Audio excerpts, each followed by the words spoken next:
Turkish Isles, and many of the game parks or areas of outstanding beauty are 6 to 8 hours' drive from the capital, Kampala. Murchison Falls to the north, where all the waters of the Nile cascade through a 26-foot wide gorge, is a spectacular sight, as are the fat crocodiles that bask in the sun near the foot of the falls. These prehistoric creatures have found the most favourable of habitats, where they feast on the fish that are stunned by their journey through the rushing waters of the falls. Murchison Falls National Park itself has a grand wilderness feel, where one instinctively senses that nature has not yet been tamed and wildlife reigns. The elephants are bigger than in many other parts of Africa, the buffalo herds larger, and the giraffes more majestic. Kidepo Game Reserve in Karamoja in the northeast is even wilder, perhaps because of its remoteness. Climbing the Rwenzori Mountains can be arduous, involving a trek through steep terrain, swamps and glaciers for 6 days. But those who have completed it come back with tales of incredible natural beauty. The southwestern corner of Uganda, including Kabale and Kisoro, have been described as a little Switzerland, and deservedly so, with its crater lakes and meticulous terracing of the farmlands on the mountain slopes. The hills above Lake Banyonyi offer a stunning view of crater lakes and islands, and the impenetrable forest near Kabale is the home of the great apes. Getting to within a few feet of the silverback and watching these great creatures interact is a surreal experience.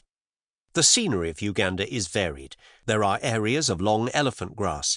Elsewhere, endless papyrus swamps crisscross the country, while in other areas one can admire the order of the tea plantations. The road network is improving continuously, so that it's now possible to make the journey from Kampala to Fort Portal in the west in less than 4 hours on an excellent tarmac road, and one can drive all the way to Arua in West Nile on a newly built highway. Off the main roads, the red dirt roads stand in picturesque contrast to the green of the banana plantations, the elephant grass, the coffee bushes, and the cassava or beans, all planted in small plots known as shambas. Climate.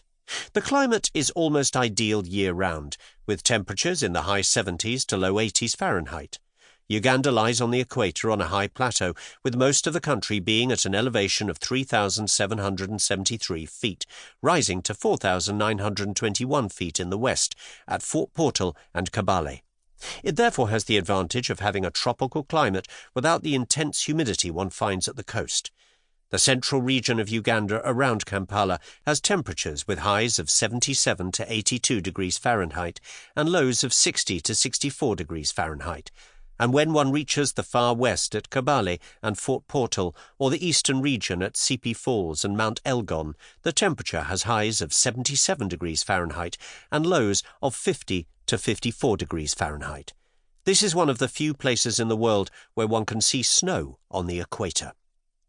There are 2 rainy seasons in the year, April to May and September to November, but with the worldwide change in weather patterns, the rains are no longer predictable. Rains in Uganda are not monsoon-type rains lasting for days.